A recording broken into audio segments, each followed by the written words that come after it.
السلام عليكم ورحمة الله وبركاته. إن الحمد لله نحمده ونستعينه ونستغفره ونعوذ بالله من شرور أنفسنا ومن سيئات أعمالنا. من يهده الله فلا مضل له ومن يضلل فلا هادي له. وأشهد أن لا إله إلا الله وحده لا شريك له وأشهد أن محمدا عبده ورسوله صلى الله تعالى عليه وعلى آله وصحبه وسلم تسليما كثيرا. أما بعد، فأعوذ بالله من الشيطان الرجيم. ومن أحسن قولا ممن دعا إلى الله وعمل صالحا وقال إنني من المسلمين. মহান আল্লাহর সমস্ত প্রশংসা যে আল্লাহ রাব্বুল আলামিন আমাদেরকে কোরআন এবং হাদিস ভিত্তিক ইসলাম, সহি আকীদা এবং সহি পথ অনুসরণের তৌফিক দান করেছেন। আলহামদুলিল্লাহ রাব্বিল আলামিন। সালাত এবং সালাম নাযিল হোক রাসূলুল্লাহ সাল্লাল্লাহু আলাইহি সাল্লামের উপর, যিনি হককে বাতিল থেকে, ভুলকে সঠিক থেকে সুস্পষ্ট করে দিয়ে গেছেন, যাতে করে মানুষ অস্পষ্ট অবস্থায় বিভ্রান্ত না হয়। তারাকানা আলাল মাহাজ্জাতিল বাইদা, উজ্জ্বল পথের ওপর, আদর্শের ওপর আমাদেরকে ছেড়ে গেছেন। লা ইয়াযিগু আনহা ইল্লা হালিক, হতভাগা যার সর্বনাশ ভাগ্যে রয়েছে সে ছাড়া আর কেউ বক্র পথে বা বিভ্রান্তির পথে যেতে পারে না রাসূলুল্লাহ সাল্লাল্লাহু আলাইহি সাল্লামের পথ ছেড়ে। আজকে আমাদের প্রতি শনিবারের মতো মানহাজের ওপর আলোচনার বিষয়বস্তু হচ্ছে যেসব আলেম বা যেসব দায়ী বা শেখদের, বক্তাদের মানহাজ, আকীদা এবং তার সাথে সাথে মানহাজ, পথ, মতাদর্শ সুস্পষ্ট নয়, পরিষ্কার নয়, অস্পষ্ট, ক্লিয়ার নয়, উজ্জ্বল করে রাখে, গোপন রাখে। সহজ ভাষায় মানহাজ গোপনকারী বক্তা, দায়ী, আলেমদের থেকে ইলম হাসিল করা যাবে কি না? কারণ আজকাল সারা পৃথিবীর যে ভাষায় মুসলিমরা রয়েছে সেই ভাষায় কম হোক আর বেশি হোক দাওয়াতের কাজ হচ্ছে, ভুল দাওয়াতেরও কাজ হচ্ছে, আর সহি দাওয়াতেরও কাজ হচ্ছে। আলহামদুলিল্লাহ। শিরকি দাওয়াতেরও কাজ হচ্ছে, যারা শিরকি আকীদার লোক শিরকের দিকে ডাকছে। আর বিদাতি দাওয়াতের কাজও হচ্ছে, যারা বিদাতি আকীদা মানহাজের, তারা বিদাতি পন্থায় দাওয়াত দিচ্ছে বা বিদাতের দিকে আহ্বান করছে। যারা নির্ভেজাল কোরআন সুন্নাহর অনুসারী, তারা নির্ভেজাল কোরআন সুন্নাহর দিকে দাওয়াত দিচ্ছে। এই অবস্থায় যার কাছ থেকে আপনি ইলম শিখবেন, সে যদি তার আকীদা মানহাজ কে অস্পষ্ট রাখে, ক্লিয়ার না করে, তার কাছ থেকে ইলম শেখা যাবে কি যাবে না? যদি যায় তাহলে নেবেন, শিখবেন।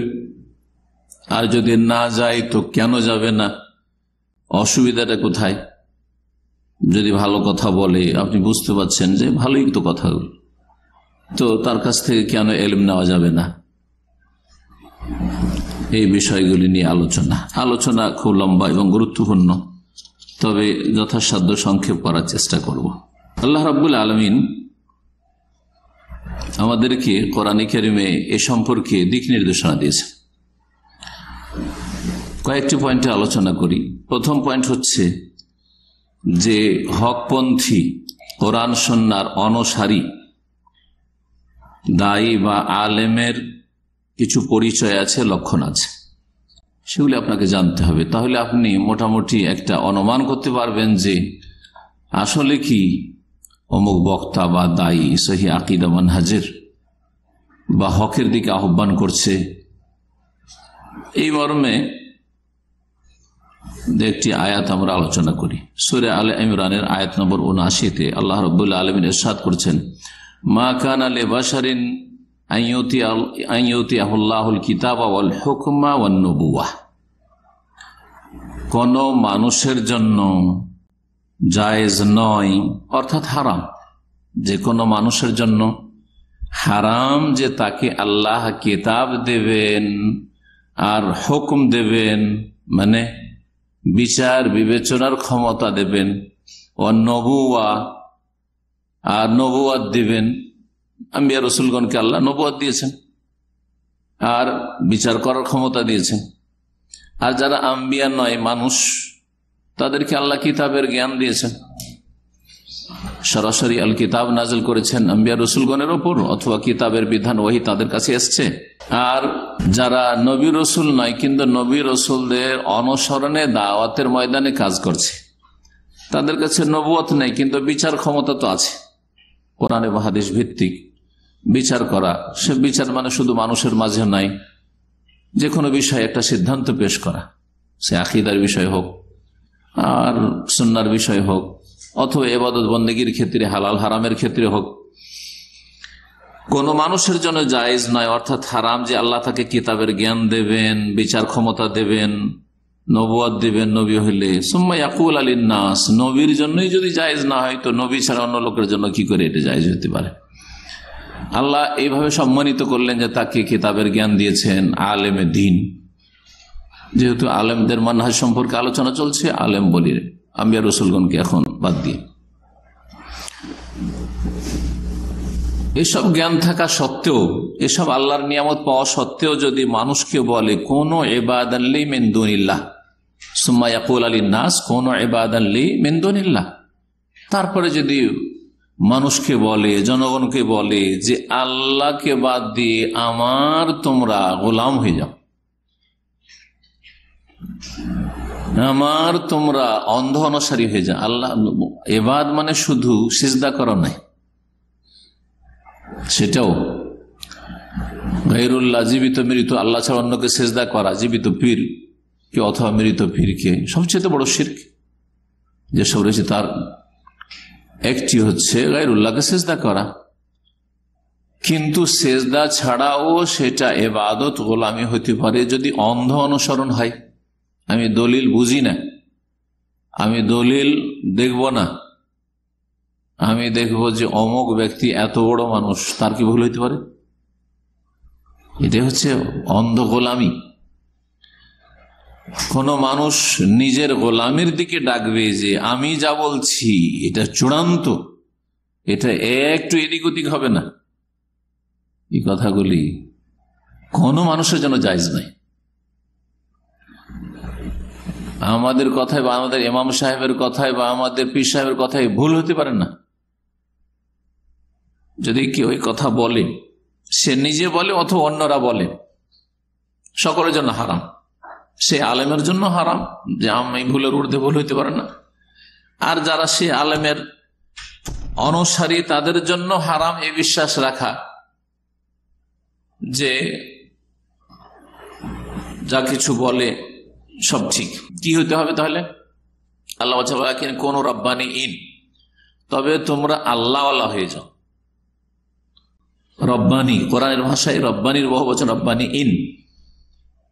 যেমন বাংলাদেশের ভাষায় কোরআন সুন্নাহর সহি মানহাজের আলেমদেরকে হক্কানি আলেম বলা হয়, কিন্তু হক্কানি শব্দটি বিদাতীরা ব্যাপক হারে ব্যবহার করছে, যারা হক্কানি নয় তারাই বেশি ব্যবহার করছে, নিজেদেরকে সঠিক পথের অনুসারী দাবি করে।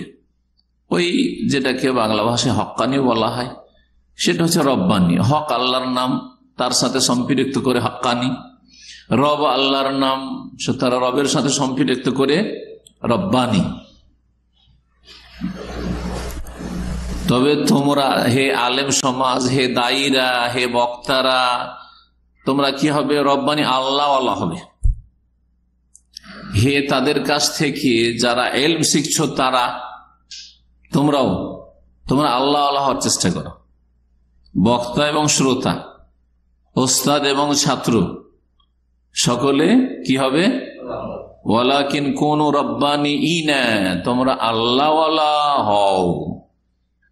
আল্লাহওয়ালা হলে কি করতে হবে? ওর লক্ষণ কি বলছেন? বেমা কুনতুম তুআল্লিমুন আল কিতাব ওয়া বিমা কুনতুম তাদরুসুন। যেহেতু তোমরা আল কিতাবের শিক্ষা দেবে। যারা বক্তা, আলেম, দায়ী, শিক্ষক, তারা তো আল্লিমুন আল কিতাব, তোমরা আল কিতাব। আল কিতাব কোরআন এবং সুন্নাহ দুটোকে শামিল। কোরআনে কারীমের যে আয়াতগুলিতে শুধু আল কিতাব বলা হয়েছে সেটাতে পুরো ওহী, কোরআন সুন্নাহ, কোরআন হাদিস দুটোই শামিল। আর যেখানে আল কিতাবের সাথে ওয়াল হিকমা বলে, ওয়াল্লামাহুমুল কিতাব ওয়াল হিকমা, সেখানে মুফাসসিরগণ বলেছেন আল কিতাব বলতে শুধু আল কোরআন, আর হিকমা বলতে সুন্নাহ হাদিস। কারণ সেখানে একটু বিস্তারিত বলা হয়েছে।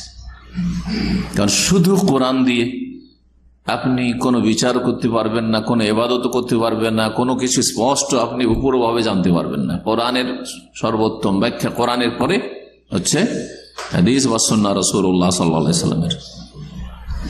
একটা হচ্ছে যে তোমরা আল কিতাবের শিক্ষা দেবে, এটা হচ্ছে আলেম সমাজকে, বক্তাদেরকে, দায়ীদেরকে, যারা ফিল্ডে দাওয়াতের কাজ করছে তাদেরকে এই আল্লাহর গাইড, যে তোমরা কোরআন এবং সুন্নাহ শিক্ষা দেবে, কোরআন সুন্নাহর বাইরে শিখাবে না। ছাত্রদেরকে বলা হচ্ছে বা শ্রোতাদেরকে বলা হচ্ছে জনগণকে ওয়াবিমা কুনতুম তাদরুসুন, আর যেহেতু তোমরা সেই শিক্ষা নিচ্ছ, দারাসে আদরস থেকে সেই শিক্ষা নিতে হবে। কিসের শিক্ষা? কিতাব, আল কিতাবের শিক্ষা নেবে, কোরআন সুন্নাহ শিক্ষা নেবে। দলিল শিখতে অভ্যাস করো, অন্ধ ভাবে যে কোনো কথা মানতে অভ্যস্ত হয়েও না, এটা গোমরাহ করে মানুষকে। ওয়াবিমা কুনতুম তাদরুসুন। তাহলে এই আয়াত থেকে উলামায়ে কেরামরা বলেছেন, মুফাসসিরগণ বলেছেন যে আমরা হক্কানি আলেম বা যারা সহি আকীদা মানহাজের আলেম তাদেরকে চিনব যে তারা কোরআন সুন্নাহর দলিল ভিত্তিক কথা বলবে। আর কোরআন সুন্নাহর আলেমদের বা সহি আকীদা মানহাজের আলেমদের অনুসারী, ওরা সহি আকীদার আপনাদের ভাই, যারা কোরআন সুন্নাহর চর্চা করে শিখি। ওয়াবিমা কুনতুম তাদরুসুন। এছাড়া বাইরের যদি কোনো কিছু শিখে আর ওইসব চিন্তা চেতনা রাখে যার উপর রাসূলুল্লাহ সাল্লাল্লাহু আলাইহি ওয়াসাল্লাম সাহাবায়ে কেরামদেরকে ছেড়ে যাননি, তাহলে সেটা হচ্ছে ভ্রান্ত পথ, সেটা ভুল মানহাজ। সেটা আলেমের হোক, বক্তার হোক, শিক্ষকের হোক, অথবা ছাত্রদের হোক, জনগণের হোক। এইভাবে সূরা ইউসুফের আয়াত নম্বর 108 আল্লাহ রাব্বুল ইরশাদ করছেন সহি আকীদা মানহাজের অনুসারী হওয়ার লক্ষণ এতেও একটি পাওয়া যায়। সেটা হচ্ছে আল্লাহ বলছেন কুল হাযিহি সাবিলি, হে নবী তুমি বলে দাও যে এটা হচ্ছে আমার রাস্তা। রাস্তা একটি হবে, একাধিক অনেক রাস্তা হবে না। ইসলামের রাস্তা সিরাতে মুস্তাকিম একটা, সেটা হচ্ছে কোরআন সুন্নাহর পথ। আদউ ইলাল্লাহ, এবং আল্লাহর দিকে ডাকছি। ডাকবেন কোন দিকে? আল্লাহর স্বার্থে ডাকবেন, আল্লাহর দ্বীনের স্বার্থে ডাকবেন। আপনার স্বার্থ যেন না বড় হয়। দাওয়াতের ময়দানে কাজ করছে, নিজের স্বার্থটা বড়, আমার স্বার্থ যেন ঠিক থাকে, আমাকে যেন লোকেরা বড় করে, হ্যাঁ আমি যেন সিনিয়র থাকি, অথবা আমার কথা সবাই মেনে নেয়, না না, এইরকম চিন্তা চেতনা যত না হয়, এগুলো খারাপ লক্ষণ। অথবা আমার দুনিয়ার কোনো গরজ রয়েছে, পয়সা ছাড়া চলতে জানি না, পয়সা ছাড়া জমার খুদবা দেবো না, পয়সা ছাড়া কোনো জায়গাতে গরিব পার্টি হইল পয়সাতে কোনো ডিসকাউন্ট নেই ওতে, না না না, ইলাল্লাহ ডাকছেন না আপনি, তাহলে আপনার আগে স্বার্থ এত টাকা হইতে হবে, আর তারপরে তখন ইসলাম। আদু ইলাল্লাহ একটা, তাহলে ইখলাসের শিক্ষা দেওয়া হয়েছে। এতে কি শেখানো হয়েছে? সহি আকীদা মানহাজের আলেম এবং ছাত্রদের পরিচয় হচ্ছে যে মুখলিস হবে, ইখলাস থাকবে বিল্লাহিয়াত।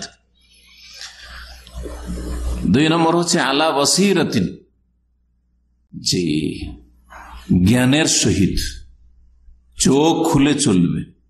চোখ কিসের উপর, দৃষ্টি কিসের উপর রেখেছে? দলিলের উপর রেখেছে, কোরআন সুন্নাহর দলিলের উপর দৃষ্টি আছে।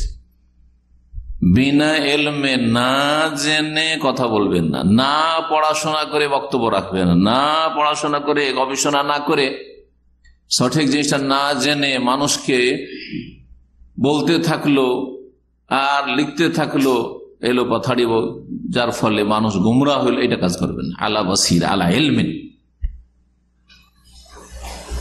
জি নিশ্চিত জ্ঞান হইতে হবে। যেমন চোখে দেখলে আপনার খুব সুন্দর, চোখে দেখছি এটা হচ্ছে পানির বোতল, আপনি যদি এটা বলেন শরবত, আমি বিশ্বাস করবো? আপনার সবাই বলে বিশ্বাস করবো? আলা বাসিরা। এইরকম ইয়াকিনের সাথে আপনাকে ইলম হাসিল করে তারপরে দিনের কথা বলতে হবে, যদি আপনি দিনের দায়ী হন। আর দিনের কথা শিখতে হবে এইরকম ইলম ভিত্তিক, জ্ঞান ভিত্তিক শিখতে হবে, দলিল ভিত্তিক শিখতে হবে যদি আপনি ছাত্র হন। আমিও এই পথের পথিক, রাসূলুল্লাহ সাল্লাল্লাহু আলাইহি ওয়াসাল্লাম বলছেন, আল্লাহ বলতে বলছেন নবী সাল্লাল্লাহু আলাইহি ওয়াসাল্লামকে। এবং আমার অনুসারীরাও, যারা আমার অনুসারী হবে তারাও এই পথের পথিক, তাদের কাছে ইলম থাকবে, ইখলাস থাকবে। এরা হচ্ছে সহিহ আকীদা মানহাজের লোক। ওয়া সুবহানাল্লাহ, এবং আল্লাহ পাক পবিত্র, আল্লাহর পবিত্রতা ঘোষণা করছি। ওয়া মা আনা মিনাল মুশরিকিন, আমি মুশরিকদের দলভুক্ত না। সুতরাং শিরকের সাথে, মুশরিকের সাথে দিনের ব্যাপারে, ধর্মীয় বিষয়ে কোনো ডিসকাউন্ট নেই, ছাড় নেই, আর কোনো সমঝোতা আপোষ নেই। এই ক্ষেত্রে কোনো আপোষ নেই। দুনিয়ার ক্ষেত্রে আপোষ হতে পারে, আপনি আপনার টাকা পয়সা দিয়ে দেন, আপনি আপনার ন্যায্য অধিকার ছেড়ে দেন, কাউকে ধার দিয়েছেন মাফ করে দেন, সে মুসলিম হোক অমুসলিম হোক, সহিহ আকীদার হোক আর ভ্রান্ত আকীদার হোক, আপনি আপনার ব্যক্তিগত কোনো কিছু করছেন, সেটা আলাদা বিষয়। কিন্তু দিনের ক্ষেত্রে বৃহৎ স্বার্থের জন্য শিরকের সাথে সমঝোতা করতে হবে, এই কথা বড় বিচক্ষণ ব্যক্তি আর বড় বিখ্যাত মানুষের কাছ থেকে এগুলি বিভিন্ন সময় শোনা গেছে। এগুলি হচ্ছে ভ্রান্ত আকীদা এবং মানহাজের আলেম বা দায়ী বা বক্তাদের পরিচয়। নাম বলে কাউকে ছোট করতে চাইছি না। যদি এইরকম কিছু দেখেন যে শিরকের সাথে সমঝোতা, গিয়ে মাজারে চাদর চড়াচ্ছে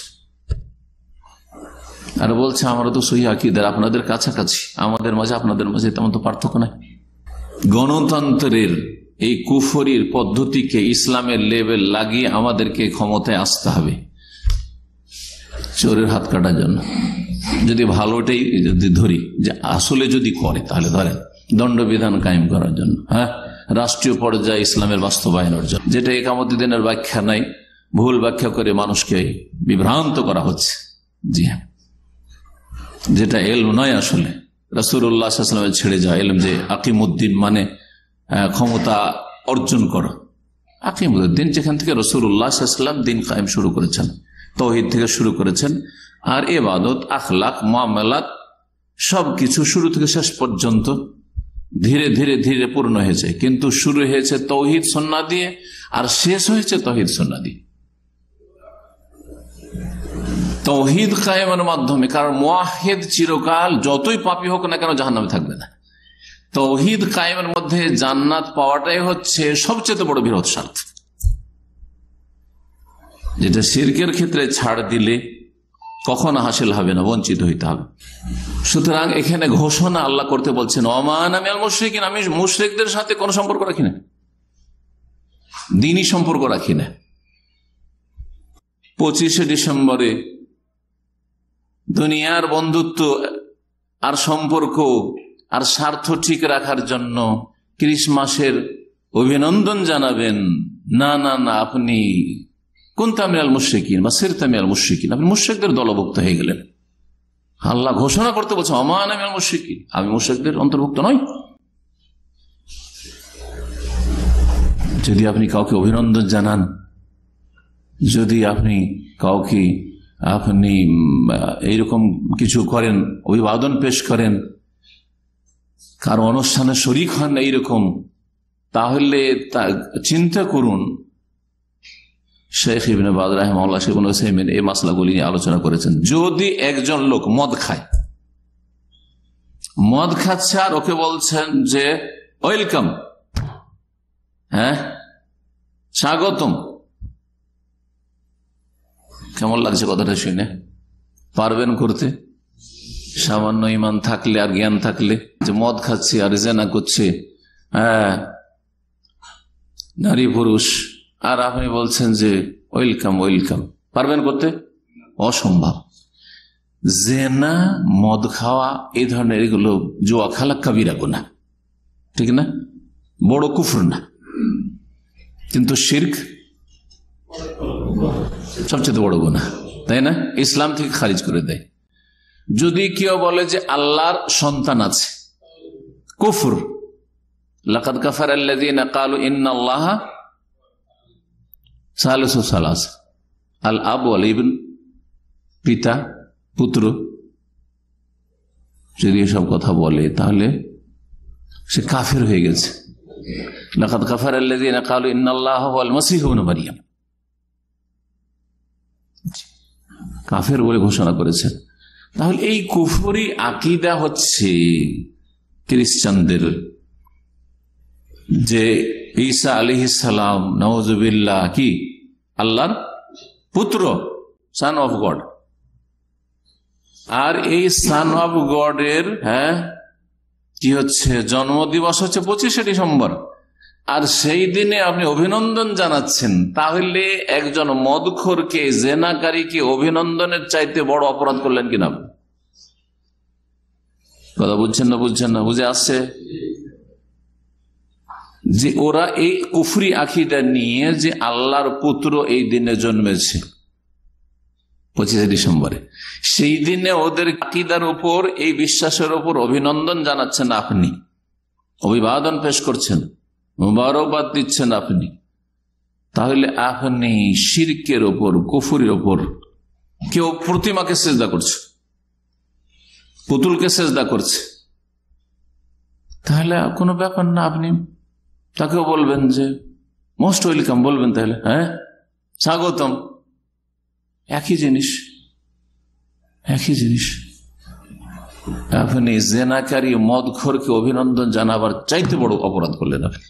যে শিরক এবং মুশরিক থেকে ধর্মীয় ক্ষেত্রে সম্পর্ক ছিন্ন করতে হবে, দুনিয়ার ক্ষেত্রে সম্পর্ক রাখেন। নবী করিম সাল্লাল্লাহু আলাইহি ওয়াসাল্লাম ব্যবসা বাণিজ্য, লেনদেন, কেনা বেচা সবকিছুই করেছেন। পার্থিব চুক্তি, যে শান্তিতে আমরা বসবাস করি মদিনায়, তোমরাও শান্তিতে থাকো, আমরাও শান্তিতে থাকি, আন্তর্জাতিক চুক্তি সব করেন, কিন্তু ধর্মকে বিক্রি করে নাই। তাওহীদের জায়গায় শিরকে লিপ্ত হয়ে নয়, সুন্নতের জায়গায় বিদআতে লিপ্ত হয়ে নয়। যেমন সালাতে যদি আপনাকে বলা হয় যে একটু ডিসকাউন্ট করো, ফজরে আজান দিও না, আর ফজরে এভাবে তোমরা নামাজ পড়িও না, ঘুমে ডিস্টার্ব হচ্ছে, বা দিয়ে দিবেন নাকি? তাহলে না, ঠিক ওই রকম। ওর চাইতে বেশি অপরাধ হচ্ছে শিরক কুফরিতে অংশ নেওয়া। যাই হোক, এইভাবে আল্লাহ রাব্বুল ঘোষণা করতে বলেছেন যে ওমান আহসানু কাওলাম মিম্মান দা ইলাল্লাহ, সূরা ফুসসিলাত, হামিম সেজদা, আয়াত নম্বর 33। ওর চাইতে ভালো মানুষ আর কি আছে যে কি করে? আল্লাহর দিকে ডাকে। এখানে ইখলাসের শিক্ষা দেওয়া হয়েছে। ইখলাস ও আমেলা সালেহার, ভালো আমল করে। তাহলে যিনি আপনার শিক্ষক হবেন, ইসলামের বক্তা হবেন, দায়ী হবেন, যেন ভালো মানুষ হয়, সৎকর্মশীল হয়, তার আকীদা, ইবাদত, আখলাক যেন ভালো হয়। ওয়াকালা, এবং বলবে, ক্লিয়ার বলবে, ইন্নানি মিনাল মুসলিমিন, আমি মুসলিম, আমি মুসলিমদের অন্তর্ভুক্ত। ইসলামের কথা বলতে গিয়ে স্পষ্ট করবে। মুসলিম বলা, আর এই মুসলিম সমাজে অনেক ফিরকা জন্মে যাওয়ার পরে সহি আকীদার পরিচয় দেওয়া যে আমি সালাফে সালেহিনের অনুসারী।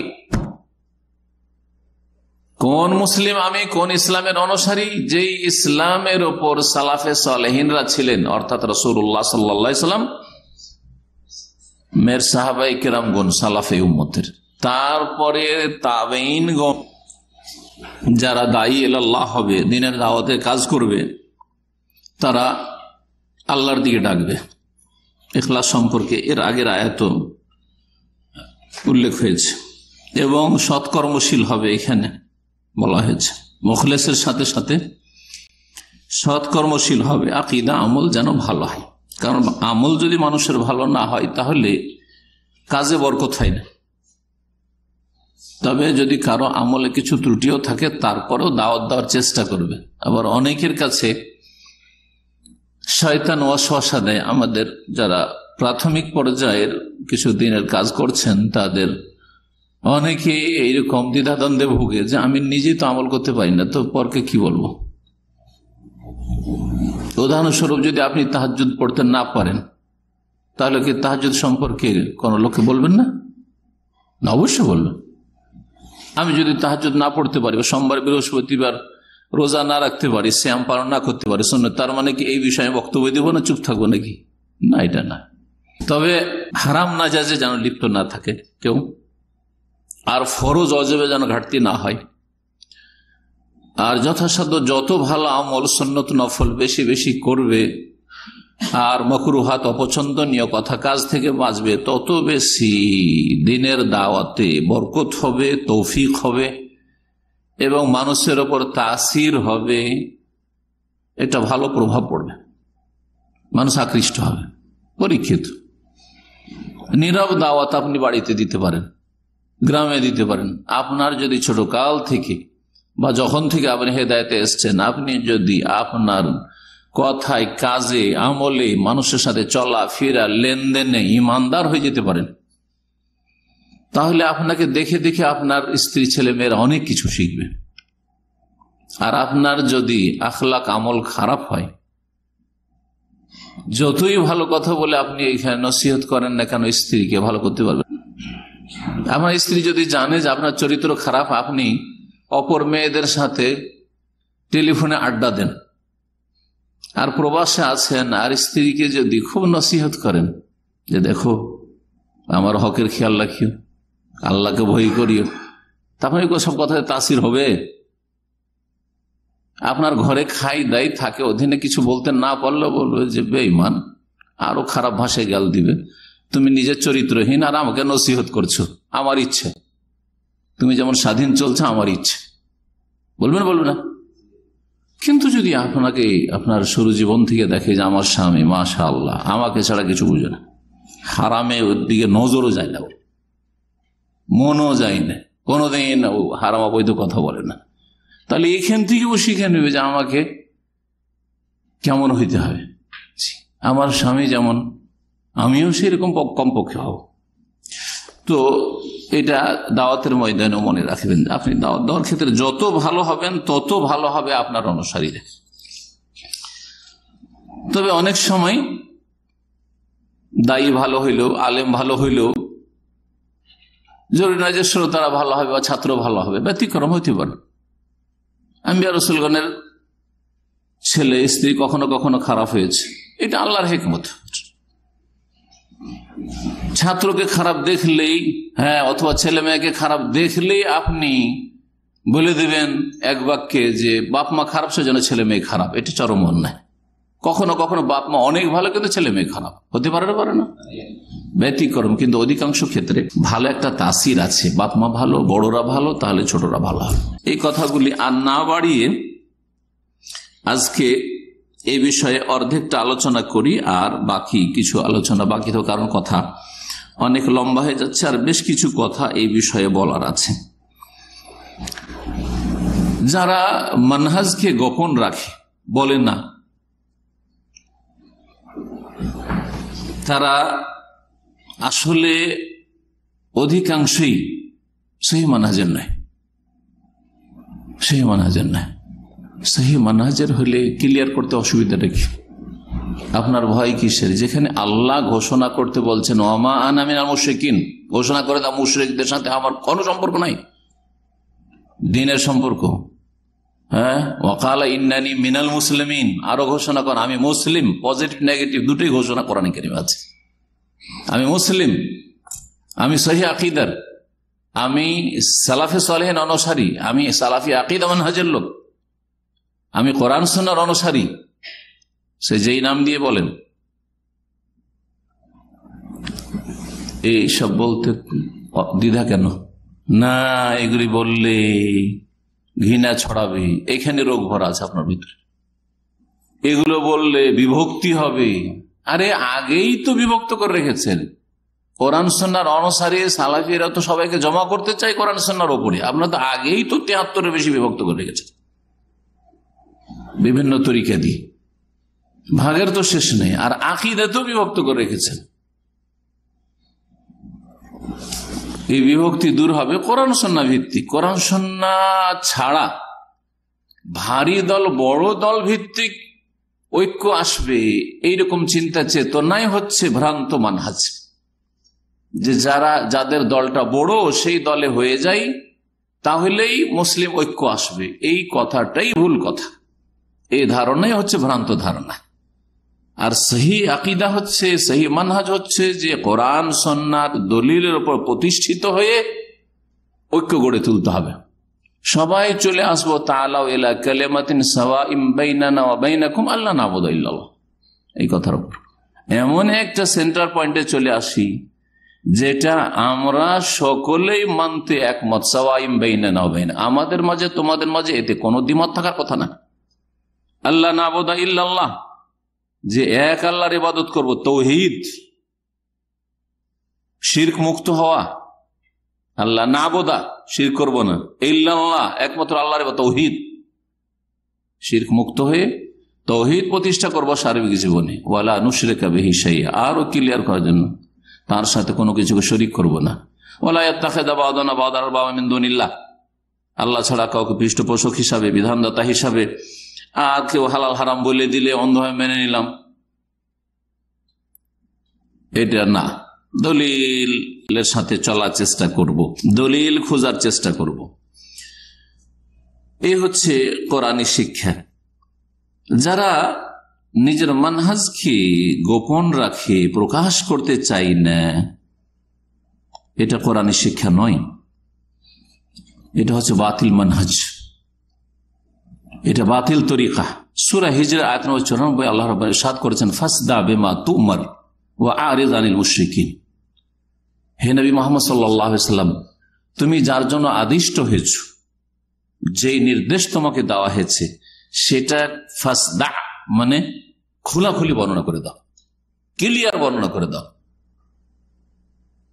জি, সদ দাল আইন এর মানে হচ্ছে কোনো কিছুতে ফাটল ধরানো। আমাদের বাংলা ভাষা তো একটা কথা অনেকে আঞ্চলিক ভাষা ব্যবহার করে, ফাটাফাটি কথা হয়ে গেল, একটা হয়ে গেল না, মানে ক্লিয়ার কথাবার্তা হয়ে গেল, তাই না? একটা ফাটাফাটি যা হইলো হয়ে গেল আজকে কথা। জি, এই ফাসদা বিমা তুমার, যার আদেশ হয়েছে কোরআন সুন্নাহয়, সেটা একবারে খোলাখুলি বর্ণনা করে দাও। ওয়া আরিদ আনিল মুশরিকিন, আর মুশরিকদেরকে এড়িয়ে চল, মুশরিকদের থেকে বিমুখ হও, তাদের পথের প্রতীক হয়ে না। যারা সাধারণত মানহাজ গোপন রাখে, তাদের অন্তরে সহি আকীদা মানহাজ সম্পর্কে বিদ্বেষ আছে, কমপক্ষে আকীদার তাদের কাছে গুরুত্ব নেই। অনেক আজকাল ইংলিশ বক্তাদের কাছ থেকে শোনা যায় আকীদার কথা কোথায় কোরআনে আছে, আর ওদের পিছনে পিছনে অনেকে ছুটে, ফলোয়ার অনেকে আছে। যেহেতু যদি তাদের ওস্তাদি আকীদা না বুঝে, তাওহীদ না বুঝে, তো ছাত্ররা কি বুঝবে? শেখ সালেহ ফৌজান হাফেজাহুল্লাহ তার একটি কিতাবই রয়েছে, পুস্তিক আত-তাওহীদ ফিল কোরআন কারীম, আমার অনুবাদ আছে, ছাপা বই। কোরআনে কারীমে তাওহীদ, রুবুবিয়্যাত, উলুহিয়্যাত, আসমা সিফাত আয়াত দ্বারা, অনেকগুলি আয়াত, সূরা ফাতিহা থেকে শুরু করে একবার শেষ পর্যন্ত, সূরা নাস পর্যন্ত। কিন্তু যার জ্ঞান চক্ষু নেই, কোরআনের ওপর গভীরতা নেই, তাওহীদের জ্ঞান নেই, কি করে উপলব্ধি করবে তাওহীদ, যে কোরআনে কারীমে কোন আয়াতে তাওহীদ, কোন তাওহীদ আছে? এদের অন্তরে হয় বিদ্বেষ আছে সহি আকীদা মানহাজের ক্ষেত্রে, আর না হইলে অজ্ঞতা আছে। সূরা আলে ইমরান আয়াত নম্বর 118 আল্লাহ রাব্বুল আলামিন এই শ্রেণীর লোকদের সম্পর্কেই বলেছেন, যদিও আয়াত ইহুদিদের সম্পর্কে, কিন্তু এই চরিত্র তো মুসলিম সমাজের এক শ্রেণীর লোকদের মধ্যে থাকবে, আছে। মাগযুব আলাইহিম, ইহুদিদেরকে উদ্দেশ্য করা, তার মানে ইহুদিদের সাথে সীমিত নাই। ইহুদিরা জানার পরেও রাসূলুল্লাহ সাল্লাল্লাহু আলাইহি সাল্লামের দাওয়াত কে মেনে নেয়নি, সেই জন্য তাদেরকে আল্লাহ কি বলেছেন? মাগযুব আলাইহিম, দলিন পথভ্রষ্ট খ্রিস্টানদেরকে আল্লাহ বলেছেন। তার মানে কি মুসলিম সমাজে মাগযুব আলাইহিম দলিন নেই? আছে। জানার পরে যারা মানল না, তারা হচ্ছে মাগযুব আলাইহিম। মুসলিম সমাজের মাদ্রাসা পড়েছে আর শিরক বিদআত করছে, করাচ্ছে, মাগযুব আলাইহিম। অজ্ঞতা, শিখলো না, শিখার সুযোগ পেল না, শিখলো না, চেষ্টা করলো না, যার ফলে দলিন হয়ে মরে গেল শিরক বিদআত করে। এরা হচ্ছে খ্রিস্টানদের মতো গোমরাহ। তো ঠিক তেমনি এই আয়াতটি আলে ইমরানের আয়াত নম্বর 118, আল্লাহ বলছেন, কাদ বাদাতিল বাগদাউ মিন আফওয়াহিহিম, তাদের মুখ থেকে বিদ্বেষ, শত্রুতা প্রকাশ পেয়ে গেছে। মাঝে মধ্যে যে ভিতরে বিদ্বেষ আর শত্রুতা ভরা আছে সেটা জাহির হয়ে যায়, প্রকাশ পেয়ে যায়। এর মেলা নজির আছে। ইমাম বুখারী রাহিমাহুল্লাহ সম্পর্কে তাদের মন্তব্য, ইমাম বুখারী আতর বিক্রেতা ছিলেন। আতর যে বিক্রি করে সে আতর ব্যবহার করে না। হ্যাঁ, আতর সম্পর্কে ভালো জানা আছে, তার নলেজ আছে কোনটা কেমন, তাই না, কোয়ালিটির, কিন্তু সে ব্যবহার করে না, বিক্রি করে, অন্যকে দেয়। কারা লাভবান হয় আতর থেকে? ক্রেতা যারা, গ্রাহক যারা। ইমাম বুখারী রাহমাতুল্লাহ হাদিসের মুহাদ্দিস, মানে হাদিস জানতেন, ফিকহ জানতেন না। ফিকহের জ্ঞান যারা গভীর রাখে তারা হচ্ছে আতর থেকে উপকৃত হনেওয়ালা, আর তারা হচ্ছেন ফোকাহা। এইসব কথাবার্তা আমাদের দেশে বড় বড় আলেমরা বলে থাকে, বড় বড় দারুল উলুমে বলা হয়, শিক্ষা দেওয়া হয়। আমাদের ওস্তাদেরা ওই সব মাদ্রাসা আর জামিয়া থেকে পড়ে এসছে, বলে যে ওখানে এই শিক্ষা দেওয়া হয়। বুখারীর দরজ দেয় দাওরায়ে হাদিসে, আর বলে যে ইমাম বুখারী আতর বিক্রেতা, হ্যাঁ, ইতির ফরোশ থে, আতর বিক্রি করনে वाला ছিল। এইরকমই আজকাল আপনারা শুনবেন, শুনছেন যে আল্লামা আলবানী মুহাদ্দিস ছিলেন, ফাকিহ ছিলেন না। নাউজুবিল্লাহ, নাউজুবিল্লাহ। যার হাদিস হবে এত পাণ্ডিত্য থাকবে, হাদিস বুঝবেন না, যে ফকিহ হতে পারলেন না, জ্ঞানী হতে পারলেন না। হাদিস তিনি সহি সহি বুঝছেন, কিন্তু হাদিস থেকে কোন মাসলা ইস্তেমবাদ এটা বুঝেন না। আপনি গায়র ফকিহ বলে ফকিহ নয়। কাদ বাদাতিল বাগদাউ মিন আফওয়াহিহিম, মুখ দিয়ে তাদের বিদ্বেষ শত্রুতা বেরিয়ে প্রকাশ পেয়েছে, বেরিয়ে পড়েছে। ওমা তুখফি সুদুরহুম আকবার, আর তাদের অন্তরে যা কিছু গোপন আছে, লুকায়িত আছে, আরো শত্রুতা বিদ্বেষ, সেটা এর চাইতেও মারাত্মক বড়। আল্লাহ বলছে ভিতরে আরো কিছু ঢুকানো আছে। তারা চায় না যে সালাফি দাওয়াতের প্রচার প্রসার হোক, তারা চায় না যে তাওহীদ সুন্নাহর প্রচার প্রসার হোক।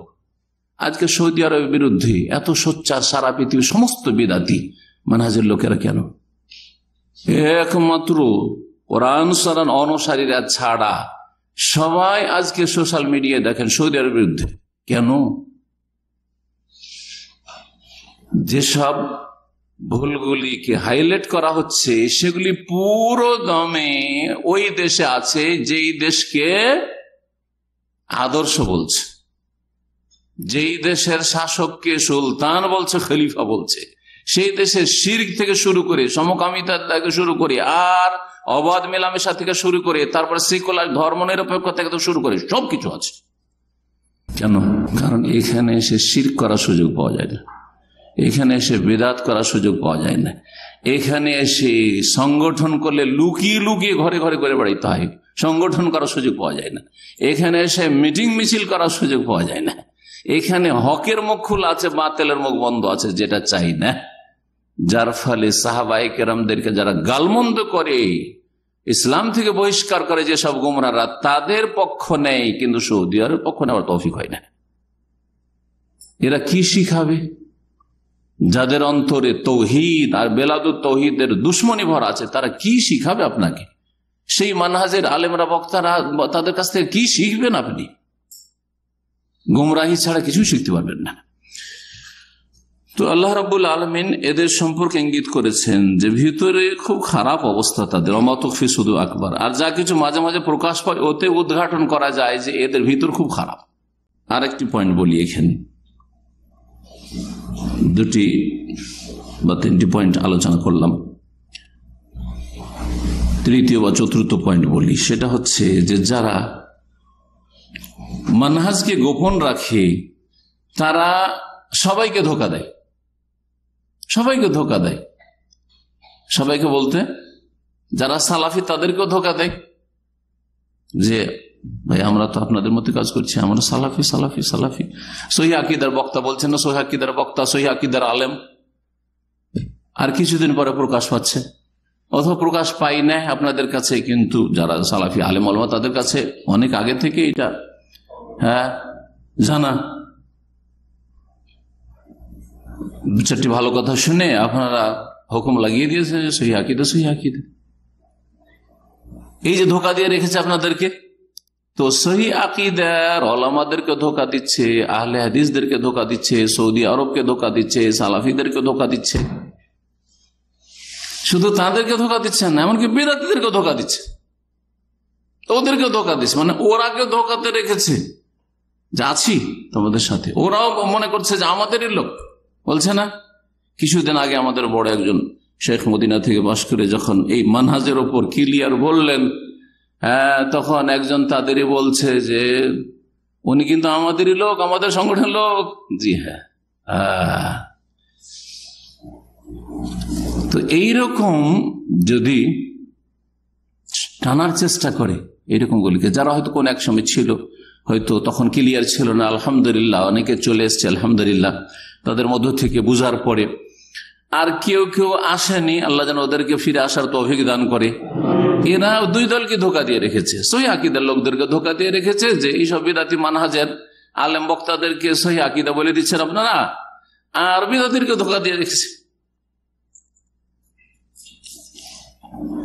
অথচ কোরআনে আল্লাহ স্পষ্ট শিখিয়েছেন সূরাতুল মায়েদার আয়াত নম্বর 54-তে, এবং এই বিষয়টি হাদিসে রয়েছে, ওয়ালা ইয়াখাফুনা লাওমাতাল লাইম, কোন নিন্দুকের নিন্দা, কোন তিরস্কারকারী তিরস্কারকে কখনো ভয় করবেন না।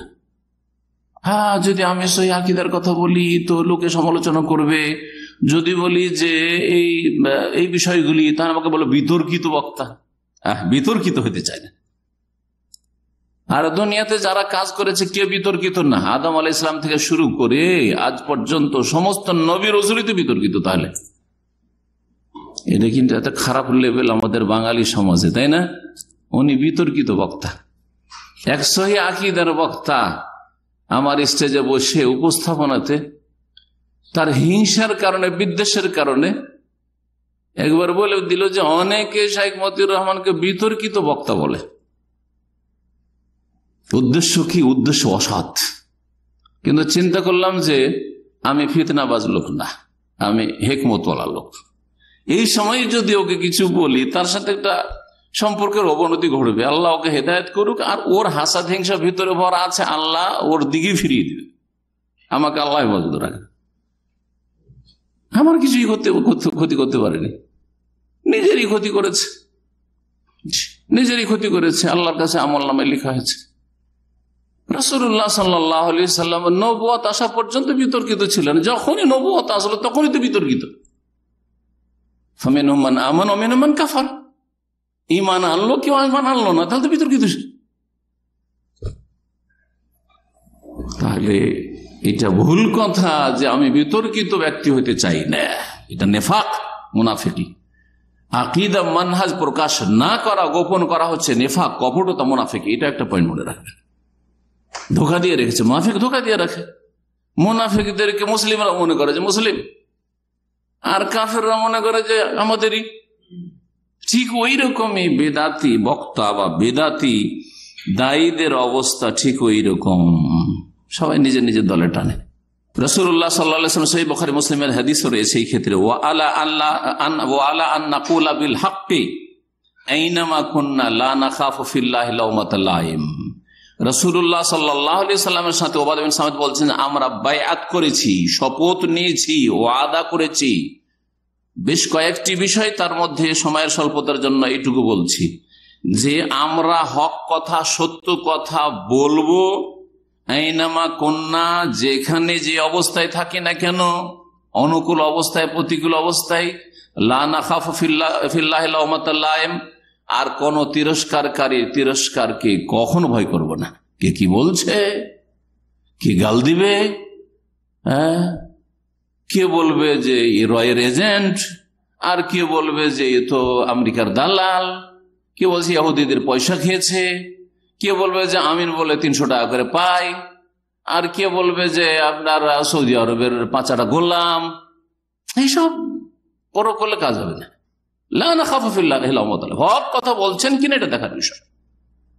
কোন নিন্দুকের, কোন অসৎ লোকের যারা তিরস্কার করবে আপনাকে ভালো কথা, ভালো পথ ধরার জন্য, এসব ভয় করি না।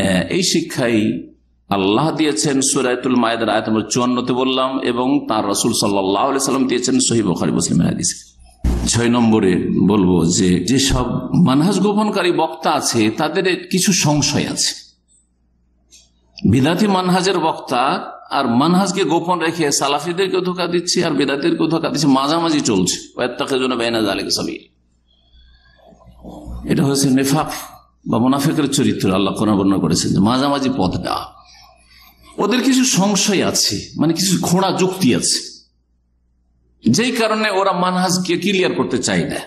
তার মধ্যে একটি হচ্ছে যেটা আমার এই 21 বছরের সৌদি আরবের দাওয়াতে অনেক সহি আকীদার আহলে হাদিস ঘরানার দায়ীরা বক্তারা এক সময় বলেছিল আমার সম্পর্কে যে এইভাবে যদি বলা যায় আর ভুল ধরা যায় তাহলে আমাদের লোকজন কমে যাবে, শ্রোতা কমে যাবে, আমাদের শ্রোতা কমে যাবে।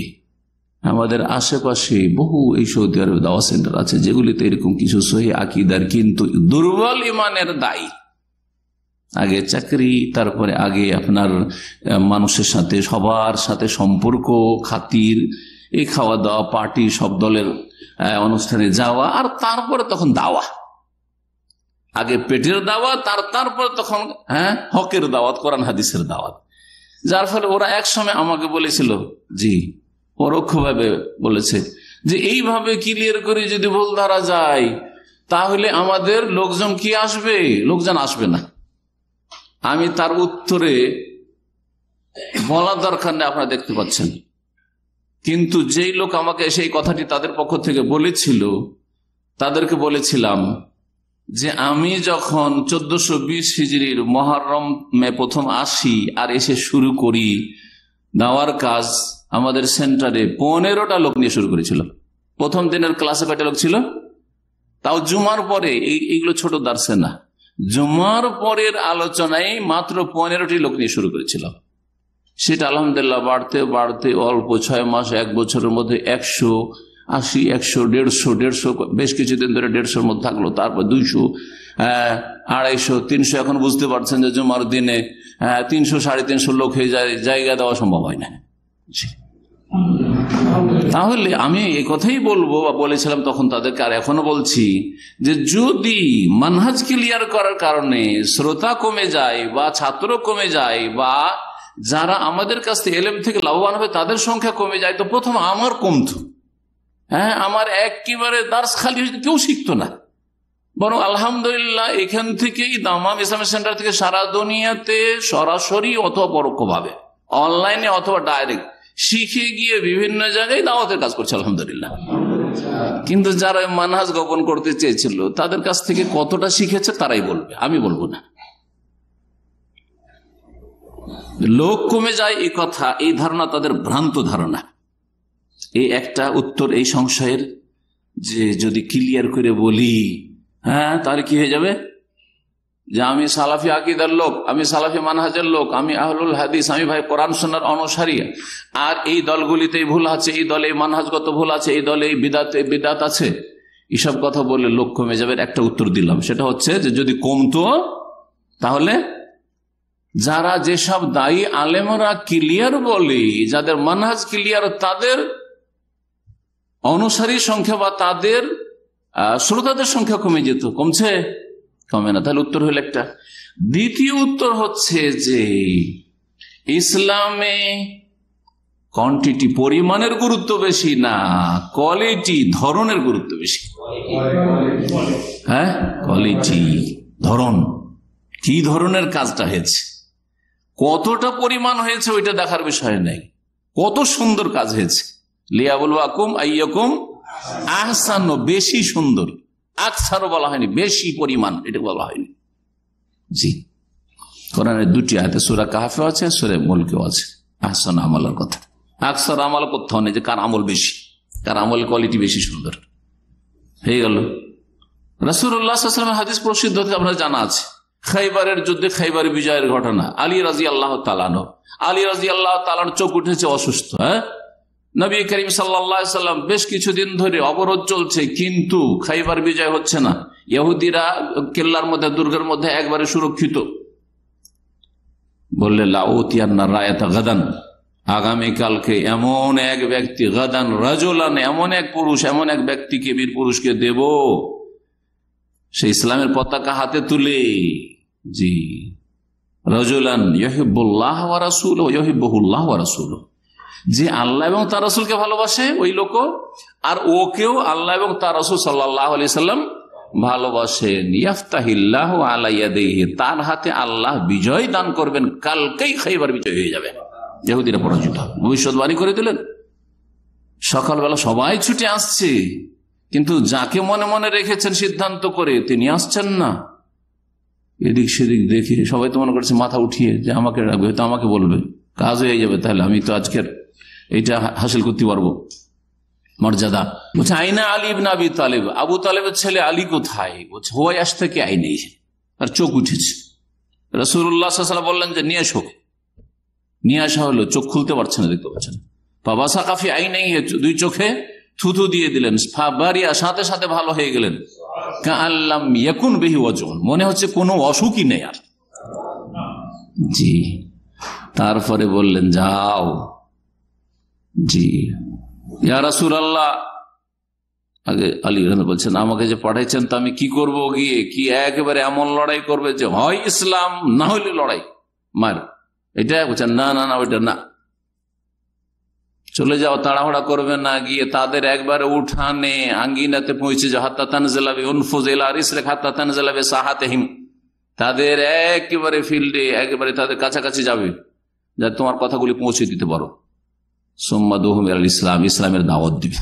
আগে দাওয়াত দিবে, লা ইলাহা ইল্লাল্লাহর দাওয়াত দিবে। যদি এই দাওয়াত দেওয়ার ফলে তোমার লা ইয়াহদি আল্লাহু বিকা রাজুলান ওয়াহিদান খায়রুল লাকা মিন হুমুরিন নাম,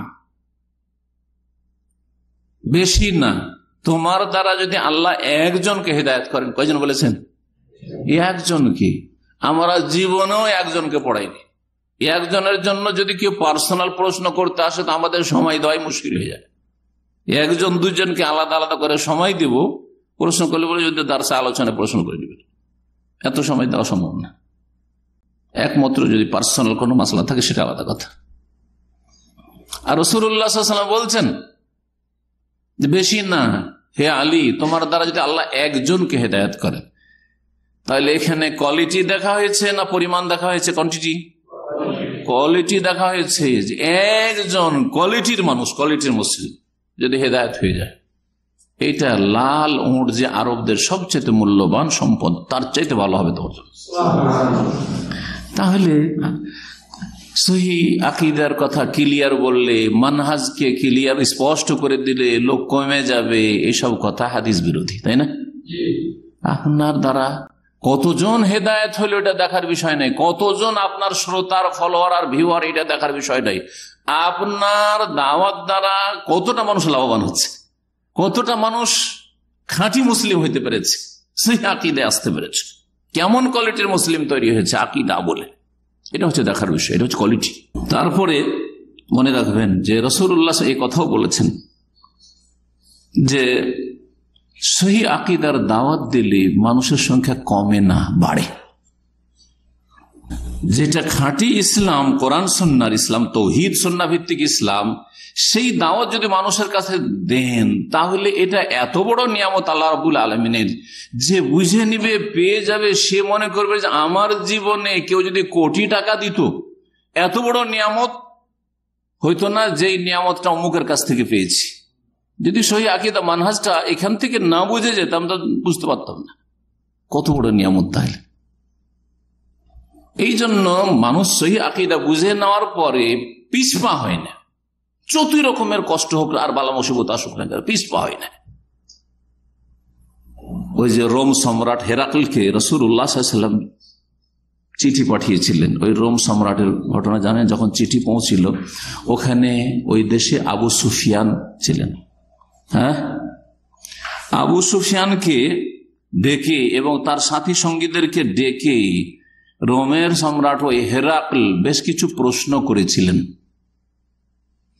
তার যে প্রশ্নগুলি ছিল, প্রশ্ন কি জন্য? মুহাম্মদ রাসূলুল্লাহ সাল্লাল্লাহু আলাইহি ওয়াসাল্লাম যে সত্যিকার রসুল, নাকি রসুল দাবি করে দুনিয়ার কোন গরজ পুরা করতে চায়, এটা বোঝার জন্য, কারণ সে ছিল খ্রিস্টান এবং খ্রিস্টান ধর্ম সম্পর্কে জ্ঞানী, আর শেষ নবী সম্পর্কে ভবিষ্যৎবাণী তার কিছু জানা ছিল, লক্ষণ জানা ছিল। যেসব প্রশ্ন করেছে প্রশ্নগুলি দেখেন তাহলে বুঝবেন যে হকের দাওয়াত দিলে সংখ্যা ধীরে ধীরে বাড়বে, কমবে না। হেরাকল বলছেন আবু সুফিয়ানকে যে ওয়াসাল তোকে, দেখো তোমাকে জিজ্ঞেস করেছিলাম আশরাফুন নাসি ইয়াত্তাবিউনা আম দুআফাহুম, মুহাম্মদ রাসূলুল্লাহ অনুসারীরা তারা কি সমাজের নেতৃস্থানীয় ব্যক্তি আশরাফ না দুআফা দুর্বল গরিব দুঃখীরা, প্রশ্ন করেছে। ফাজামতা, তখন তুমি বললে যে আন্না দুআফাহুম ইত্তাবাউহু, যে দুর্বল সমাজের দুর্বল অসহায় গরিব দুঃখীরাই মুহাম্মদ রাসূলুল্লাহ সাল্লাল্লাহু আলাইহি ওয়াসাল্লামের প্রথম অনুসারী, প্রথম বলতে হবে। পরে তো ধীরে ধীরে বড় বড় নেতা মাথারাও ইসলাম গ্রহণ করেছে, কিন্তু প্রথম দিকে না। প্রথম দিকে আত্মহংকার আছে, হ্যাঁ, সামাজিক দাপট আছে, হ্যাঁ, তারপরে একটা ক্ষমতার একটা অহংকার আছে, সুতরাং সহজে আসছে না সারেন্ডার করে গেলে দুনিয়ার অনেক স্বার্থে আঘাত লাগবে। এই জন্য নেতা মাথাগুলি শুধু দুনিয়ার নেতৃত্ব, ধর্মীয় নেতৃত্ব, যে দেখেন ধর্মীয় নেতৃত্বে যশব বেদাতি আলেম সমাজ আছে বা বেদাতি নেতারা আছে, তারা সহজে আসবে না মার্কা মারাগুলো। জনগণ, কারণ জনগণের বেশি স্বার্থ নেই, স্বার্থ হচ্ছে জান্নাত। কার মাধ্যমে দিন শিখলে জান্নাত পাবো, এটা হচ্ছে আকাঙ্ক্ষা মনের। জি, তো তুমি বললে যে না, তারা দুর্বল লোকেরাই অনুসারী, অহম আতবাউর রসুল, যুগে যুগে এরাই হলো রসুলের অনুসারী। সমস্ত নবী রসুলগণের অনুসারীরা প্রথম যুগে দুর্বল লোকেরাই হইতেন। ওয়াসাল তোকে, তোমাকে আরেকটা প্রশ্ন করেছে, হাল ইয়াজিদুন আও ইয়ানকুসুন, মুসলিমদের সংখ্যা, নবীর অনুসারীদের সংখ্যা বাড়ছে না কমছে, প্রশ্ন করেছিলেন কে? হেরাকল, রোম সম্রাট। ফাজামতা, তখন তুমি বলেছিলে আন্নাহুম ইয়াজিদুন, না ওদের সংখ্যা বাড়ছে ধীরে ধীরে, মক্কাতে একটা দুটা করে হইতে হইতে হইতে হইতে অনেক হয়ে গেল, তারপরে ওখান থেকে এসে মদিনাতে একেবারে আরো সংখ্যা বাড়তে লাগলো, আর মক্কা বিজয়ের পরে তো বলতে হবে না, সংখ্যা তাদের বাড়তেই আছে। ঘটনা হুদায়বিয়ার সন্ধির পরের এই চিঠিপত্র পাঠানোর মক্কা বিজয়ের আগের, তো সংখ্যা বাড়তে আছে তুমি বললি। আর শোনো, ওয়াকাযালিকাল ঈমান, ঈমানটা ঠিক এইরকমই, যেটা খাঁটি ঈমান সেটা এইরকমই, হাত্তা ইয়াতিম্মা, যতক্ষণ পর্যন্ত পুরা না হবে। ঈমান মানুষের অন্তরে যখন ঢুকে যায়, ফাকাযালিকাল ঈমান হিনা তুখালিতু বাশাশাতুল কুলুবা, ঈমানটা এমনই বিষয় যে যখন মানুষের হৃদয়ের অঙ্গে অঙ্গে পৌঁছে যায়, হৃদয়ের প্রত্যেকটি অঙ্গে প্রত্যেকটি ক্ষেত্রে যখন পৌঁছে যায়, তখন ঈমান কি অন্তর থেকে কেড়ে না অত সহজ নয়, তখন বাড়তেই থাকে। যে নাজাত পেয়ে যায় কুফরি থেকে, শিরক থেকে, সে মনে করে যে বাকিগুলোকে আমি নাজাত দেব, হচ্ছে না। একজন সহিহ আকীদার দাওয়াত পেলে সে চিন্তায় লেগে যাচ্ছে যে আমি আমার বাড়িকে, আমার আত্মীয়দেরকে, আমার বংশধরকে, আমার গ্রামবাসীকে, আমার এলাকাবাসীকে, আমার দেশবাসীকে কি করে আমি শিরক বিদআতের রাস্তা বের করবো। এরা এমন দাওয়াতের কাজে মানে জানমালের কোরবানির জন্য প্রস্তুত হয়ে যায় যে জন্মসূত্রে সহিহ আকীদার লোকের এই ক্ষমতা হয় না, কারণ হাড়ে হাড়ে টের পাচ্ছে যে আমি ছিলাম কি, আর আলহামদুলিল্লাহ আমাকে কতটা নিয়ামত দান করেছেন। তাদের আরেকটি সংশয়, সেটা হচ্ছে বিশেষ করে এই ক্ষেত্রের সাথে সম্পর্কিত, আর এই মর্মে একাধিক জায়গা থেকে মাঝে মধ্যে প্রশ্ন এসে থাকে বিভিন্ন দেশ থেকে, সেটা হচ্ছে যে সহিহ আকীদার ওলামাদের কাছ থেকে আর দায়ীদের কাছ থেকে ইলম শিখতে হবে, এটা হচ্ছে দ্বীন ইসলামের কথা। এই বিষয়ে আরেকটা আলোচনা হবে, তখন ওই বিষয়ে দলিলগুলি পেশ করব। বিদআতি আলেম যারা ভালো কথাও বলে আর ভুল কথাও বলে, তাদের কাছ থেকে দ্বীন শিখা যাবে না। যারা মানহাজকে গোপন রাখে, তাদের কাছ থেকে দ্বীন শিখা যাবে না, কারণ তারা ইখলাসের সাথে আপনাকে সহি কথা দিতে চাই না, কখনো সহি বলবে, কখনো ডিসকাউন্ট দিবে, আবার হ্যাঁ শিরক বিদআতকারীদেরকে, শুধু তাদের কাছ থেকে দ্বীন শিখা যাবে না। এই ক্ষেত্রে একটা সংশয় তারা পেশ করে থাকে যে আয়াতুল কুরসির ফজিলত আবু হুরায়রা রাদিয়াল্লাহু তাআলা আনহু শিখেছেন ইবলিস থেকে, তো ইবলিস থেকে যদি আয়াতুল কুরসির ফজিলত শিখতে পারে, তো আমরা বেদাতি আলেম বা বেদাতি বক্তার কাছ থেকে ভালো কথা, যার ভালো বলে আর কিছু ভুলবার ভালো বলে, তাদের কাছ থেকে শিখলে অসুবিধাটা কি? দলিল আর যুক্তি সংশয় কিন্তু একেবারে মনে হচ্ছে খুব জবরদস্ত, তাই না? এর উত্তরটা আজকে শোনেন। সহিহ বুখারীতে কয়েক জায়গায় এই হাদিসটি রয়েছে, ইবলিসের যে আয়াতুল কুরসির ফজিলতের কথাটি, তার মধ্যে একটি জায়গা হচ্ছে 3033 নম্বর হাদিস।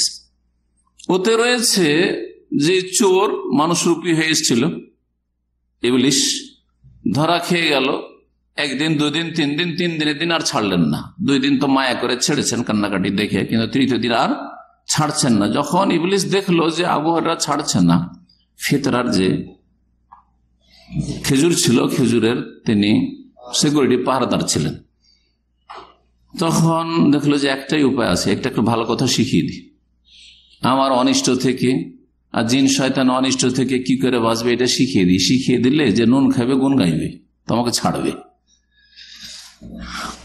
তো ইবলিস বলল, ফাকালা ইযা আওয়াইতা ইলা ফিরাশিকা, যখন তুমি তোমার বিছানায় আসবে, ফাকরা আয়াতুল কুরসি, তখন তুমি আয়াতুল কুরসি পড়বে।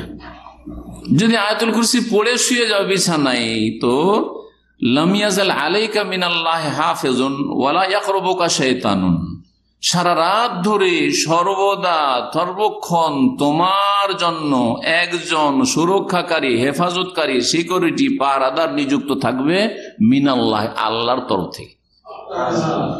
আল্লাহ যদি হেফাজতে কাউকে নিযুক্ত করেন, তাহলে শয়তান কি আর ক্ষতি করতে পারবে না। এটি তো হলো। তারপরও তাকে ওয়ালা ইয়াকরুবুকা শাইতান, আর শয়তান তোমার কাছেও আসতে পারবে না। শয়তান সারা রাত ধরে তোমার কাছেও আসতে পারবে না, হাত্তা তুসবিহা, ভোর হওয়া পর্যন্ত। নবী করিম সাল্লাল্লাহু আলাইহি ওয়াসাল্লাম ফজর নামাজে দেখা আবু হুরায়রা হাজির নবী সাল্লাল্লাহু আলাইহি ওয়াসাল্লামের কাছে মসজিদের সামনে। হ্যাঁ, আবু হুরায়রা মাযা ফাআলা আসিরুকাল বারিহা, আজকে রাত্রে, আগে তো হয়েছিল যে রাতে তোমার বন্দির কি খবর আজকে? ইয়া রাসূলুল্লাহ, আজকে তো ছাড়তাম না, 2 দিন ছেড়েছিলাম, কিন্তু একটা ভালো কথা মনে হচ্ছে শিখিয়ে দিয়েছে। সেটা হচ্ছে যে আয়াতুল কুরসির নাকি এইরকম ফজিলত আছে, শিখিয়ে দিয়েছে, রাত্রে ঘুমাবার আগে পড়লে। রাসূলুল্লাহ সাল্লাল্লাহু আলাইহি ওয়াসাল্লাম কি বলেছিলেন মন্তব্য করে? সাদাকাকা, তোমাকে সে সত্য বলেছে। মানে এই যে আয়াতুল কুরসির ফজিলতটি বললো, সেটা হচ্ছে সত্য, তবে ওয়াহুয়া কাযুবুন, সে হচ্ছে মহামিথ্যুক, চরম মিথ্যাবাদী। আরো বলেছেন, যাকা, তুমি চেনো কি ওকে? হ্যাঁ, যাতে করে তার আকীদা মানহাজ অস্পষ্ট না থাকে। চেনো, যাকা শাইতানুন তারিফ আবু হুরায়রা, আবু হুরায়রা তুমি জানছো কি ওর কে? যে আর আমি তো জানি না, আমি জানি মানুষ একটা চোর এসেছিল। বলছে না না না, যাকা শাইতানুন, হচ্ছে শয়তান, হচ্ছে জিন শয়তান, মানুষের রূপ ধরে এসেছিল। এখন এই হাদিসে কিন্তু উত্তর আছে সংশয় কি? যে যদি আবু হুরায়রা আয়াতুল কুরসির ফজিলত শয়তানের কাছ থেকে নিতে পারে, তো আমরা বেদাতি বক্তা বা বেদাতি আলেমের কাছ থেকে দিন শিখলাম, তো অসুবিধা কি? বা মানহাজ গোপনকারী আলেমের কাছ থেকে যদি ভালো কথা, যেটাকে ভালোই মনে হচ্ছে, সেটা শিখি, তাহলে অসুবিধাটা কি? এর উত্তর, আচ্ছা, রাসূলুল্লাহ সাল্লাল্লাহু আলাইহি ওয়াসাল্লাম উত্তর দিচ্ছি। এখন রাসূলুল্লাহ সাল্লাল্লাহু আলাইহি ওয়াসাল্লাম যদি সত্যায়ন না করতেন, তা আপনি কি মনে করেন যে আবু হুরায়রা শুধু শয়তানের কথা শুনে আমল করতো নাকি? আর যদি নবী সাল্লাল্লাহু আলাইহি ওয়াসাল্লাম সত্যায়ন না করতেন, আবু হুরায়রা আমল করাটা কি জায়েজ হতো নাকি? যে শয়তানের কাছ থেকে তালিম, কথাটা তো ভালো, কারণ কোরআনেরই আয়াত, আয়াতুল কুরসি, আর ওরই ফজিলত বয়ান করেছে। খারাপ যে বয়ান করেছে সে হচ্ছে খারাপ, কিন্তু অসুবিধা নেই, কথাটা তো ভালো। এটা না বলছে বেদাতিরা, যে বয়ান করেছে সে বেদাতি বক্তা বা মানহাজ গোপনকারী, কিন্তু কথাটা তো ভালো, সুতরাং আমাদের নিতে অসুবিধা কি? এইভাবে কি নিয়েছেন আবু হুরায়রা? না, রাসূলুল্লাহ সাল্লাল্লাহু আলাইহি ওয়াসাল্লামের কাছে কথাটা পেশ করলেন, তখন রাসূলুল্লাহ সাল্লাল্লাহু আলাইহি ওয়াসাল্লাম বলে সাদাকাকা, মানে তোমাকে যে ফজিলতটা বলেছে সেটা সত্য। তো নবী সাল্লাল্লাহু আলাইহি ওয়াসাল্লাম সত্যায়ন করলেন না করলেন না? যখন সত্যায়ন করে দেওয়া হয়, তখন সেটার মূল্য কেমন হয় তো বোঝাই যাচ্ছে, তাই না? ঠিক না? জি, রাসূলুল্লাহ সাল্লাল্লাহু আলাইহি ওয়াসাল্লাম যখন সত্যায়ন করে দিলেন, তখন নবী সাল্লাল্লাহু আলাইহি ওয়াসাল্লাম সেটা অনুমোদন হলো না, সেটা স্বীকৃতি হলো না, সেটা তাকরীর হলো না আরবি ভাষায়। আর নবী করিম সাল্লাল্লাহু আলাইহি ওয়াসাল্লামের হাদিস কয় রকম? 3 রকম, কওলি, বাচনিক, ফেলি, হ্যাঁ, আমলগত, কর্মগত, আর তাকরীরি মানে অনুমোদন বা জি, নবী সাল্লাল্লাহু আলাইহি ওয়াসাল্লামের সম্মতি, নবী সাল্লাল্লাহু আলাইহি ওয়াসাল্লাম সত্যায়ন করলেন, সার্টিফিকেট দিলেন যে কথাটা ঠিক। তবে তার সম্পর্কে জেনে রাখো সাবধান যে সে হচ্ছে চরম মিথ্যাবাদী। তার মানে তার হাজারে কয়েক হাজারে একটা কথা ঠিক হয়, এটা ঠিক। মহামৃত্যু কাকে বলবেন? যে অহরহ মিথ্যা কথা বলে, তাই না? তারপরে সে হচ্ছে শয়তান। তাহলে নেগেটিভ দুটা বললেন, যে কাযুবন মিথ্যাবাদী চরম, আর তার সাথে সাথে শয়তানও, আর তার এই কথাটা ঠিক। আপনি যার কাছ থেকে শিখছেন তার কথাগুলির কোনটাতে সে সাদা কাকা, সে সত্য বলেছে, আর কোনগুলিতে সে কাযুবন মিথ্যা বলছে। আপনি একজন সাধারণ মুসলিম বা মাধ্যমিক পর্যায়ের বা প্রাথমিক পর্যায়ের আপনি একজন ইসলামের স্টুডেন্ট, দিন শিখছেন। আপনি কি করে বিবেক বিবেচনা সিদ্ধান্ত করবেন, আর আপনি কি করে নিশ্চিত হবেন যে যেই কথাগুলি বক্তা বলছেন যদিও মানহাজ গোপনকারী অথবা বেদাতি, তো আর এই কথাগুলি ঠিক, এই কথাগুলি ঠিক না, এই ক্ষমতা আছে? যদি এই ক্ষমতাই থাকতো তাহলে শিখারই বা কি প্রয়োজন আপনার ওর কাছে গিয়ে? বোঝা গেছে কিনা? 2 নম্বর কথা মনে রাখবেন, যে যার কাছ থেকে শিখে তার কাছে সে দুর্বল সবসময়। যে যার কাছ থেকে উপকৃত হয় সে তার সম্পর্কে দুর্বল থাকবেই, তার অন্তরে নম্রতা থাকবে, সে তার কাছে নিজেকে ছোট মনে করবেই। কথা ঠিক না? তাহলে যখন আপনি মানহাজ গোপনকারী বক্তার কাছ থেকে শিখবেন বা শুনবেন, বা বেদাতি বক্তার কাছ থেকে, যাদের বেদাতি মানহাজের, ভালো কথাই তো বলছে, এই তো দেখেন বলছে যে মাজারে যেতে হবে না, কিন্তু ওইদিকে বলছে যে ইকামতের দিনের কোনো ভূমিকা নেই আপনাদের, খালি তৌহিদ তৌহিদ করছেন, গলা কাটা তৌহিদ। এই তৌহিদ দিয়ে কি হবে? রাষ্ট্রীয় শিরকের কথা বলছেন না? আপনি কি বুঝবেন যে এর মধ্যে কোনটা দুধ আর কোনটা বিষ, আর বিষ দিয়ে দুধে মিশিয়ে? আপনি কিছুই বুঝলেন না, কিছুই বুঝলেন না আপনি। বরং আপনি যেহেতু তার কাছ থেকে বেশ কিছু জিনিস শিখেছেন বা শিখছেন, যার ফলে তার ক্ষেত্রে আপনি দুর্বল, তার ক্ষেত্রে আপনার নম্রতা আছে, এবং তার কাছে আপনি নিজেকে সারেন্ডার করছেন, এবং আপনার ইয়াকিন আছে যে সে আমার চাইতে বেশি জানে। জি হ্যাঁ, একটা শ্রদ্ধা আছে। সুতরাং আপনার গুমরাহির সম্ভাবনা অনেক বেশি। শুধু গুমরাহির সম্ভাবনা অনেক বেশি। সুতরাং মনে রাখবেন, মানহাজ গোপনকারী বক্তা বা আলেমদের কাছ থেকে, দায়ীদের কাছ থেকে, এবং যারা বেদাতি মানহাজের তাদের কাছ থেকে ভালো কথাও শেখা যাবে না। আর একটা ক্ষতিকর দিক আছে, সেটা হচ্ছে যখন বেদাতি বক্তাদের কাছে, বেদাতি আলেমের কাছ থেকে বা মানহাজ গোপনকারী আলেমের কাছ থেকে আপনি শিখবেন যে তার কাছে কিছু ভালো তো আছে, শিখবেন, তখন অন্য লোকেরা কি হবে? প্রতারিত হবে, ধোঁকা খাবে।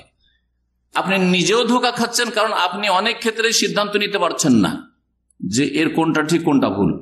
আর বহু লোক আপনার কারণে বিভ্রান্ত হবে। আপনাকে যখন দেখবে যে বেদাতি বক্তার ওয়াজ শুনছেন আপনি, আর আপনি ভাবছেন যে আমি সিনিয়র, অনেক পড়াশোনা করেছি, সুতরাং ওর বক্তব্যে কোনটা ভুল আছে বুঝে নেব। যদি বলে যে মিলাদ জায়েজ, তাহলে বুঝবো যে না, এটা বেদাত, এটা ভুল। কিন্তু যদি বলে যে সিরাতুন নবী, মিলাদুন নবী করবো না, কিন্তু বারোই বলে আমরা সিরাতুন নবী করবো, সেটা বোঝার তো আপনার ক্ষমতা নেই, তখন আপনি গুমরাহ হলেন। এক, আপনার কারণে, আপনার শোনার কারণে প্রতারিত বা ধোঁকা খেলো আর গুমরাহ হইল আপনার পরিবারের লোক। দেখছে যে অমুক বক্তার ওয়াজ আমার স্বামী শুনছে, আপনার স্ত্রী আপনার কারণে গুমরাহ, সব কথা তখন শুনছি, আমার স্বামীকে শুনতে দেখেছি, সব শুনছে আর সব বিশ্বাস করছে। আপনার ছেলেমেয়েরা, আপনার আত্মীয় স্বজন, আপনার বাপ মা, আপনার বন্ধু বান্ধব দেখে যে আপনি তো অমুক অমুকের ওয়াজ ভালোই শোনেন, ধোঁকা খাবে না? খাবে না? গুমরাহ হবে কি হবে না? হয়তো আপনি দাবি করছেন আমি একটু বেশি বুঝি, সেই জন্য বিবেক বিবেচনা করে নিতে পারবো যে কোনটা ভুল কোনটা ঠিক। যেই দাবি তো আপনি ভুলে আছেন, ভুল ধারণে আছেন, কিন্তু বাকিরা আপনার আশেপাশে ওরা ধোঁকা খাবে আর মনে করবে যে না, এরাও সহি আকীদা, সহি মানহাজের। এইভাবে বিভ্রান্ত হচ্ছে। যখনই এদের কথাগুলি প্রচার করবেন, তখন মানুষ মনে করে যদিও ওদের কাটিং, সহি কাটিংটা প্রচার করছেন। অনেকে বলছে যে আমি তার সহি কথাটা প্রচার করছি, সে একটু বেদাতি মানহাজের হইলে কি হবে, সহি কথাটি প্রচার করছি, এর মাধ্যমে মানুষ বিভ্রান্ত হবে না? যে যখন আমাদের সহি আকীদার ভাইয়েরা এগুলি প্রচার করছে, তাহলে ওর কথা নেওয়া যাবে, ওর কাছ থেকে এলেম নেওয়া যাবে। এখন যারা আমাদের দেশের চরমপন্থী বক্তা আছে, তাদের ধরেন একজন জসিমউদ্দিন রহমানী। এখন জসিমউদ্দিন রহমানী গরম গরম কিছু বক্তব্য, আর তার মধ্যে ধরেন ওই আপনি জঙ্গিবাদটা বুঝেন বা সন্ত্রাস বুঝেন, আপনি চরমপন্থাটা বুঝেন, খারিজিদের ওইটা বুঝেন, ওইটা প্রচার করলেন না। হয়তো অনেকে তো গুমরাহ, ওইটাও প্রচার করছে, ওটা প্রচার করলেন না। কিন্তু ওর ধরেন মযহাবী গোঁড়ামির ব্যাপারে অথবা এইরকম কিছু মাজার টাজার সম্পর্কে হয়তো কোনো একটা কথা আপনার পক্ষে গেছে, যে মাজারের বিরুদ্ধে বলেছে, আপনি দিলেন প্রচার করে। এতে লোকেরা কি বুঝবে, যে এই খারেজিটাও সহি আকীদার লোক। বুঝবে না? বুঝবে না? গুমরাহ হইল না? তো আশা করি এই বিষয়গুলি স্পষ্ট হবে। আল্লাহ যেন বোঝার তৌফিক দান। এই জন্যই যাদের মানহাজ গোপন, লুকিয়ে রাখার চেষ্টা করে, নিজেকে সালাফি বলে না, আর তাকে আপনারা তার কাছ থেকে আপনি বক্তব্য শুনবেন, তার কাছ থেকে এলেম শিখবেন, নিজেরাও গুমরাহ হবেন আর অন্যদেরকেও গুমরাহ করবেন, প্রতারিত করবেন, বহু লোক প্রতারিত হবে। আর এইরকম সহি আকীদার মিডিয়াতে বেদাতি, আধা বেদাতি, মানহাজ গোপনকারী বক্তাদের আলোচনা নিয়ে আসা জায়েজ নয়। যারা নিয়ে আসবে তারা অনেক গুনহার বোঝা উঠাইতে হবে তাদেরকে, তাদের কারণে যদি লোকেরা গুমরাহ হয়। আশা করি এই বিষয়গুলো বোঝার চেষ্টা করবেন। সুতরাং এই যে শেষ বিষয়টি ছিল যে ইবলিসের এই শিক্ষা থেকে দলিল পাওয়া যায় না, বরং দলিল পাওয়া যায় যে আপনাকে নবী করিম সাল্লাল্লাহু আলাইহি সাল্লাম থেকে দলিল পেতে হবে, তখন নেবেন। আচ্ছা, সহি কথাটি একজন মানহাজ গোপনকারী বক্তা বলেছে, আর একজন বেদাতি বক্তা বলেছে, আর একজন একবারে কোরআন সুন্নাহর খালেস অনুসারী বক্তা বলেছে। অনেক কথা আছে কি নেই? আছে। আপনি ও বেদাতি বক্তার রেফারেন্স না দিয়ে বা মানহাজ গোপনকারী বক্তার মাধ্যমে না শিখিয়ে সহি আকীদাকে ক্লিয়ার করে যারা বর্ণনা করে তাদের বক্তব্য পেশ করে শিখান, যাতে মানুষের ক্ষতির কোনো দিক নেই। বুঝছেন না? বুঝছেন না? শাইখ বিন বাজ রাহিমাহুল্লাহ বা শাইখ বিন উসাইমিন, শাইখ বিন নাসিরউদ্দিন আলবানী বা ইমাম ইবনে তাইমিয়া রাহিমাহুল্লাহ, তাদের বক্তব্য থেকে একটা কথা, শেখ সালেহ ফওজান হাফেজাহুল্লাহ, তাদের বক্তব্য থেকে এটা পেশ করে দিলাম। এরা সালাফি মানহাজের উলামায়ে কেরাম, তাদের বক্তব্য থেকে পেশ করলাম। এই কথাটি ধরেন কোন একজন বেদাতি মানহাজের আলেম বলেছেন, তাদের হাওয়ালা না দিয়ে, তাদের বক্তব্য থেকে বা তাদের লিখনি থেকে আপনি কোট না করে আপনি সহিহ আকীদার আলেমদের ওই কথাটি আছে ওইটা পেশ করতে পারেন আপনি, যাতে মানুষের ক্ষতির আশঙ্কা নেই। আল্লাহ যেন এই বিষয়গুলো বুঝার তৌফিক দান করেন এবং আমাদেরকে ভুল মানহাজ থেকে, শিরক বেদাতের মানহাজ থেকে এবং শিরক বেদাতের মানহাজ অবলম্বনকারী এবং মানহাজ গোপনকারী আলেম, বক্তা, দায়ী এবং ইসলামের প্রচারকদের থেকে, তাদের অনিষ্ট থেকে বেঁচে থাকার তৌফিক দান করেন। ওয়া সাল্লাল্লাহু আলা মুহাম্মদ ওয়া আলা আলিহি ওয়া সাহবিহি আজমাইন।